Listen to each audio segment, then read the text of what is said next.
Hi everyone, welcome to my channel Bibbity Bobbity Books. My name is Ellie and this is going to be my May reading wrap up.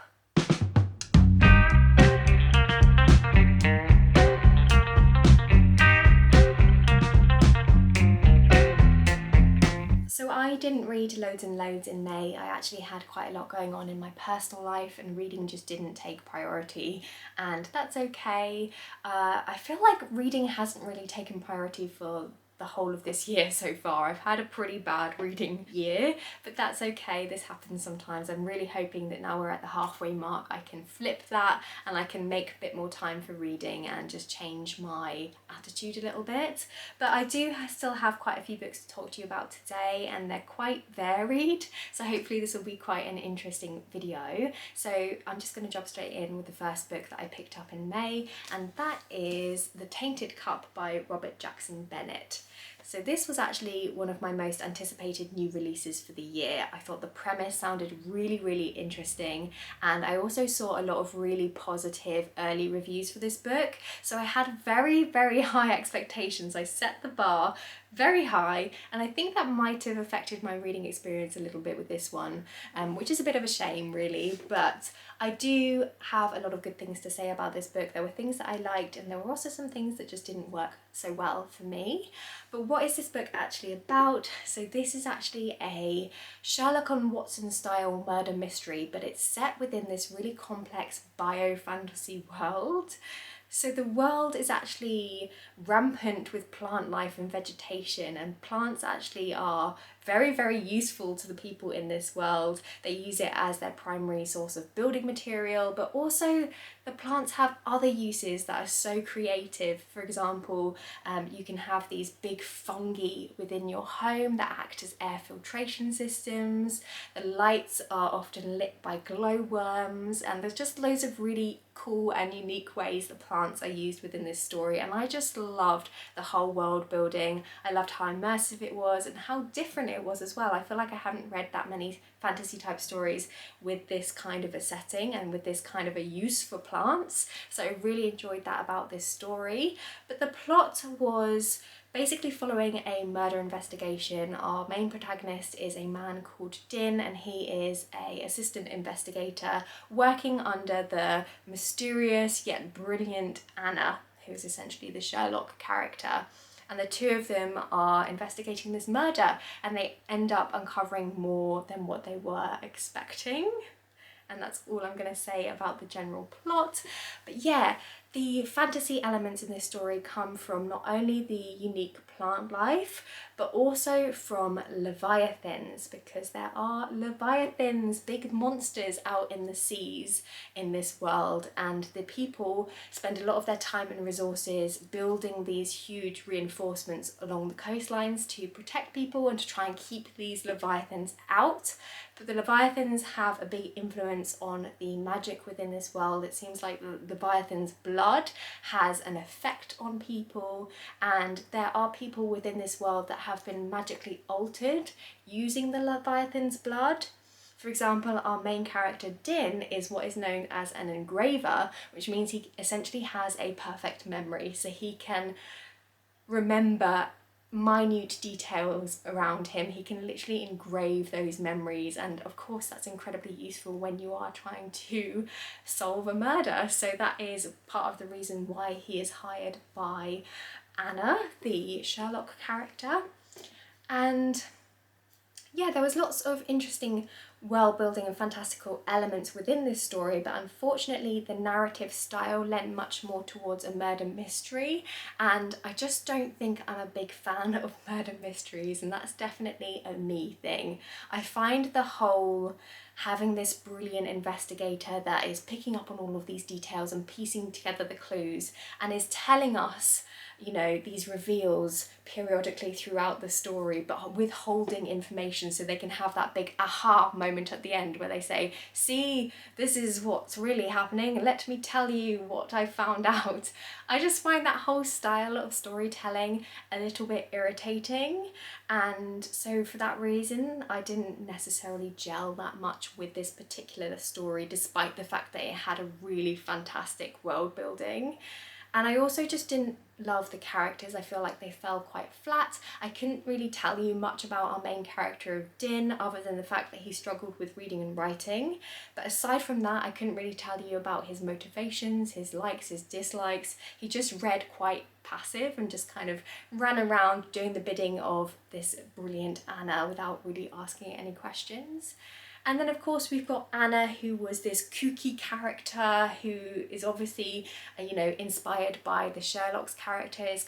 She's kind of difficult with people, and I felt like that character was a little bit overdone. She sort of sweared all the time and did all this manic grinning, and it just felt a little bit over the top. So yeah, there was just something that didn't quite fit with me with the characters and with the way that this story was told. But like I said, there were some really, really unique and interesting concepts within this world, and I just loved the world building so much, and I have so many more questions about the world and how it all works and what is the deal with these Leviathans. And for that reason, I think I probably am going to continue on with this series, just because I want more of that stuff, more so than the murder mystery that was at the heart of this story, if that makes sense. Okay, so the next book that I read in May was a very strange one, and that is Gog Magog, written by Jeff Neen and Steve Beard. So this is actually a literary fantasy, and it's honestly one of the strangest things I've ever read. And it's going to be a bit of a strange review because I can't make up my mind about whether or not I enjoyed this book. There were some things that I really, really loved and other things that I just didn't really like so much, but it's definitely one that I'm going to think about for a long time, and that's going to really stick with me because it was one of the most unique stories that I've ever read. So this is a story that follows our main character, who is an elderly woman called Caddy, and she used to work as a captain on board this river taxi, but she has since retired and now spends her days drinking and smoking and gambling. And then one day she's approached by these two strangers who ask her to take them up the river to this city called Ludwig. And at first she is reluctant to help them, but eventually she agrees. And the story is essentially following this ragtag group of people as they travel up this river to this city. But this is no ordinary stretch of water, because the river is actually haunted by a ghost. And so travelling up the river means literally sailing through the body of this ghost of a dragon that died many years ago. So you're sailing through this dragon ghost, which is such a unique and weird idea. And the journey itself through this haunted river is actually quite perilous. It comes with a lot of dangers and things, and yeah, that's all you really need to know. You basically just find out a little bit more about these characters, why they're going on this journey, and just finding out about the world. This is very much one of those fantasy stories where it just plops you in, and it doesn't give you much exposition, it doesn't give you much explanation for what's going on, and you just kind of have to go with it and just figure things out for yourself. And I do actually quite like fantasy books that do that, because I do find pages of exposition a little bit boring, but it does mean that you are quite confused for a lot of the time, or at least I was in the beginning of this book, because it just feels like one of those worlds that just exists outside of the book, and you're just, as you're reading it, you're just kind of experiencing it. But I could totally picture these people and this world just continuing on doing their thing outside of the book, outside of my reading of it. Does that make any sense? Like, it just feels like a very real, strange world, and when you're reading this, you're just kind of getting a glimpse into it. And that's the only way I can really describe the reading experience for this story. There are lots of different fantasy races in this story. You have a sentient robot in here, you have fae-like beings, you've got a plant type person, and just so many really interesting creatures, loads of interesting just characters, and it was just so bizarre in the best way.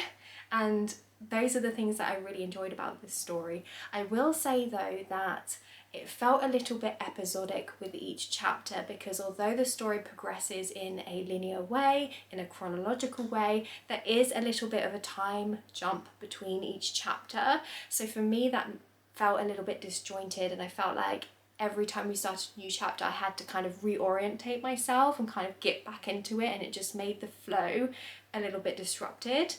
But I do think that was quite intentional, and each chapter did feel a little bit different, and it felt like it was discussing a different theme or a different point, and it also added to the surrealness of this story. So I do think it was intentional, but for me that just broke the flow a little bit and made me, you know, struggle to kind of work my way through this story. I also think the main character in this book is a bit of a love it or hate it character, because she's very crude. She swears a lot, she spits, and she just is quite like disgusting. And again, I think that's intentional. I think it's because she is very old and she's past caring, and it makes for an interesting character. I feel like you don't often see that type of character portrayed in fantasy stories, so I do quite like that we had this curmudgeon-y, is that a word?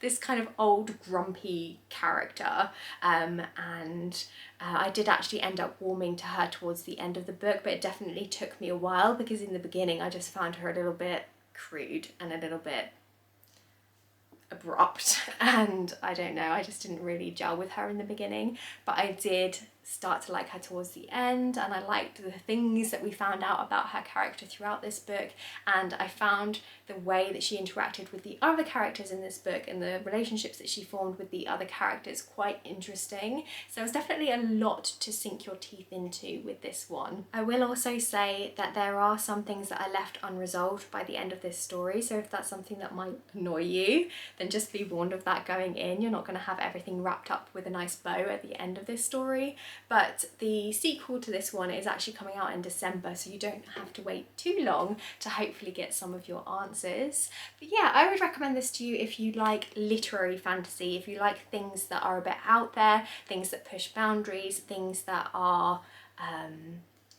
make you think and are a little bit different, then maybe give this one a try. Okay, so next up we have Wilding Hall by Elizabeth Hand. This is a horror novella, it's a folk horror, and I really enjoyed this one. I definitely think this is probably my favourite book that I read in the month of May. I just was so surprised by this one, I think because I haven't heard that many people talking about it, and I didn't have very high expectations, and I ended up really enjoying this one.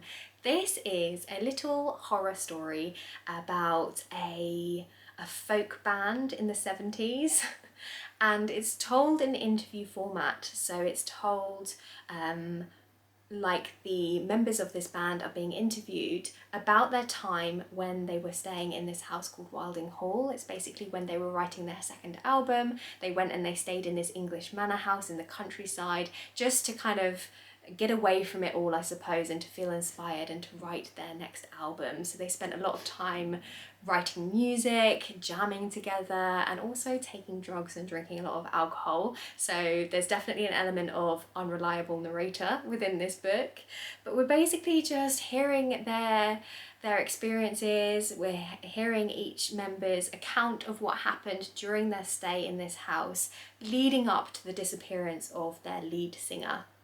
So we know from very early on that the lead singer ended up going missing, and so throughout the whole book you're kind of trying to figure out what on earth went on, and you're never quite sure if there's something supernatural going on or something else.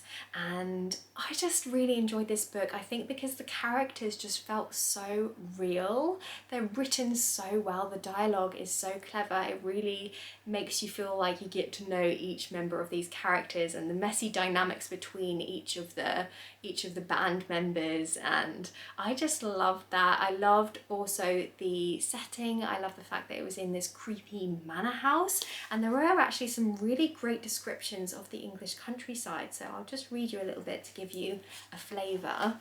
So it says, "It was a perfect summer morning, daisies and campion in bloom, skylarks singing, butterflies everywhere, wood nymphs and orange tips.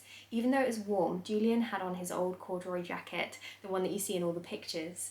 The air had that sweet green smell that you get before the leaves begin to turn towards autumn. Dew on the ground, everything shone and dazzled, like walking inside a kaleidoscope, every shade of green you can imagine, and blue sky beyond, tiny birds hopping everywhere. So yeah, just really evocative descriptions of the countryside that I really loved. There was also another quote here that I liked about music. So it says, folk music is like that, and by folk I mean whatever music it is that you love, whatever music it is that sustains you. It's the spark that keeps us alive in the cold and night, the fire we all gather in front of so we know we're not alone in the dark, and the longer I live, the colder and darker it gets. A song like Windhover Morn can keep your heart beating when the doctors can't. You might laugh, but it's true. And I just really enjoyed that quote as well about music and how important it is if you're a music lover. And yeah, I just really enjoyed this one. I would describe it as a quiet horror. I wouldn't recommend this to you if you're a fan of those big gory horror scenes, because you probably are going to be a little bit disappointed by this one, because it's more of an unsettling, eerie story that's very atmospheric, and it does leave a lot to the imagination, and it's one of those where you can interpret it in different ways. So again, that might be for you or it might not be for you, but if you just like the vibe of this 70s folk band hanging out in this creepy English manor and writing music and some strange eerie stuff happening, then I definitely recommend this one, because I really enjoyed it. And like I said, it just felt like the band was real. It's one of those stories where I went away from it and I wanted to Google the band just to find out more about them, even though it's not real, because it's just written so well and just feels like they were a real band in the 70s. I'm rambling now, but essentially I really, really enjoyed this one, and yeah, I'm so glad that I read it. The next book that I read was another novella, because I was just craving some short, sweet books in May, and this is In an Absent Dream by Shannon Maguire. This is the fourth book in the Wayward Children series, which is a portal fantasy series that I really enjoy.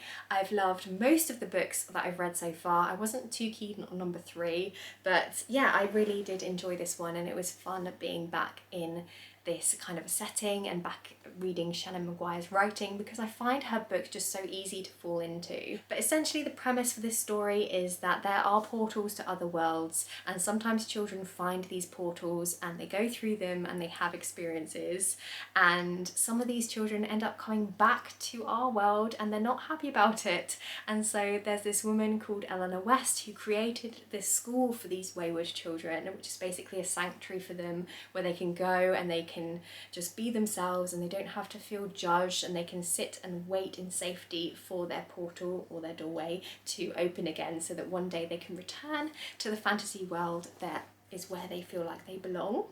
So a lot of these stories talk about belonging and not fitting in and those kinds of themes, and each book follows a different child at the centre of the story and is also looking at a different fantasy world. So in this story we follow our main character of Lindy, who is a very ordinary girl, and she ends up finding this doorway within this tree, this magical tree that appears, and she goes through the doorway and it takes her to the Goblin Market, which is this place that is run by very strict rules and regulations, and that really appeals to Lindy because she is quite a studious girl. She's quite keen on keeping to rules. She never breaks rules. She's never really done anything wrong, if that makes sense. And she also likes this idea of fairness, which I feel like is something that's explored in this story, because one of the main rules of the Goblin Market is to always give fair value. So essentially in the Goblin Market you don't have money or currency, you just kind of trade goods, and the price for things within this world depends on the person, and it's all about what's fair. So the price for something for one person might be different to that of another person. It all depends on what you've got and what you can give, if that makes sense. So it's all about fairness, it's all about keeping within the rules, and there are consequences within the Goblin Market. So if you try to not give fair value, if you try to pay for something and it not be enough, then there will be magical consequences, and I'll keep that a little bit secret so that if you if you want to read this book you can find out a bit more about that for yourself.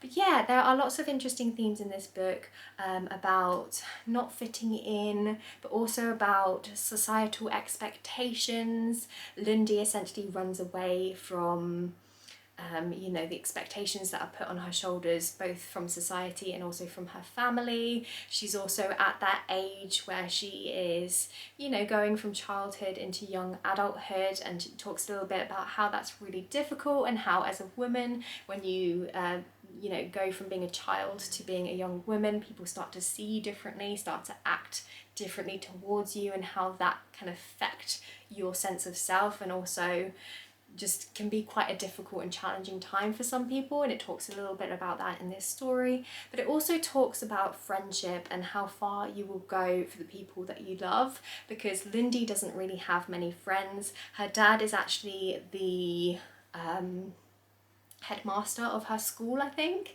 so a lot of the school kids don't really want to hang out with her because they're worried that she will tell on the headmaster. So she's quite lonely and just spends all of her time kind of studying and just being very studious.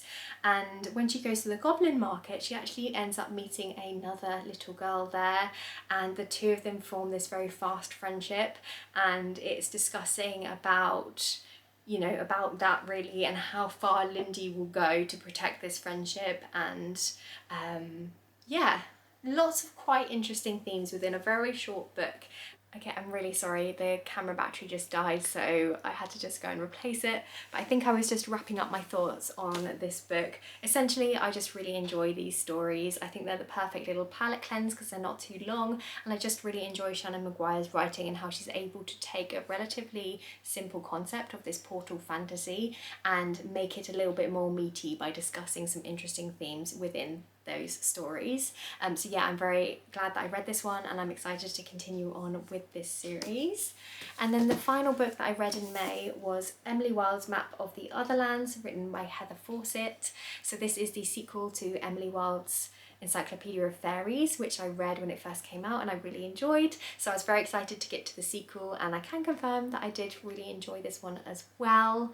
This is a very cozy academic fantasy story, and it's following our main character of Emily Wilde, who is a researcher. She's a scholar, and in the first book she is trying to find out a little bit more about the fairies that live in this Nordic town, because fairies and the fae and folklore are her speciality. And then in this book she is trying to put together this map of the other lands, so she's trying to map out where all the different fairy doors are. And it's just a very cozy book, and what I like about these books is it's written in a journal format, so it's literally like Emily is writing in her journal, and you really get a sense of her character because of that. She is a very studious character. She's a little bit shy, a little bit awkward, and she just invests all of her time and energy into her research. That is her passion. And so her journals very much reflect her character in that they're very academic in tone. She even includes footnotes in her journal, which I just love, and I actually really enjoy those bits in this story as well, because it just gives you little lore dumps and a little bit more information about the fairies and things like that, the folklore and stories, and I just love all those little snippets of information that you get throughout her journal. But yeah, some people might think that this has quite a dry tone because of that, because it is quite academic, but I just really like it. I like how you get to know her as a character, and I also really like the character of Bamblebee, who is Emily's colleague, and they often work together, and I just really enjoy their dynamic because they're so different. Where Emily is really socially awkward and a little bit shy, he is very extroverted, very outgoing, very loud, very charismatic, and so they're very, very different, and they butt heads, and it just makes for really interesting dialogue and banter between the two of them. And that is what I love about these books. I love the moments when the two of them are on the page. Those are the bits that I am most invested in, and in fact the moments where the two characters aren't together are the ones where I start to lose a little bit of interest, because I think the thing that I just really enjoy is that dynamic and the back and forth between those two characters. But yeah, I enjoyed this one. I would definitely recommend this one for winter. I actually picked this one up because I feel like the cover looks quite spring-like. I think there's something about the green colour and the flowers on the artwork that make it seem like it's a like more summery, springy book. But actually it would be perfect for the winter because the majority of this book is set in the Alps and our main character is spending a lot of time out, you know, on the mountains, in the snowy environment, in misty, mountainous areas, trying to find these fairy doors. And she's also trying to solve this mystery as well because she's trying to find out about what happened to a previous scholar who went missing, and she thinks that that scholar actually found this fairy door and that is where she is. She's gone and got lost in the Fey world somewhere. So there's a mystery at the heart of this story as well, but I am in it solely for the banter between Emily and Bumblebee, to be honest with you. I didn't really care that much for the mystery, and there were moments in this book where I feel like the pacing was a little bit off. There was lots of kind of repetitive things in this story, lots of Emily basically traipsing around the mountains trying to find these fairy doors, but I did love the characters and there were moments that I really enjoyed in this story as well. And there were also some quite creepy bits as well, like the Fae in this world aren't like little happy fairies, they are like quite dark and quite scary, and I quite enjoy that as well. So yeah, if you're looking for something cozy, something wintry and atmospheric to pick up in the winter, then I would recommend this series, and yeah, I enjoyed it. So that brings me to the end of this video. Those were all the books that I read in May. I hope that you enjoyed it. Please do let me know if you've read any of them before because I'd love to hear your thoughts. Did you agree with me? Did you disagree with me? Please do drop me a comment in the comment section down below because I love chatting with you there. I hope that you've had a fantastic reading month. I hope you are doing very well, and also thank you if you're a new subscriber to this channel. I feel like I've had quite a few new subscribers recently, so thank you so much for supporting my channel. It really does mean a lot. And yeah, don't forget to like this video if you liked it, and I guess I'll see you next time with another video. Bye!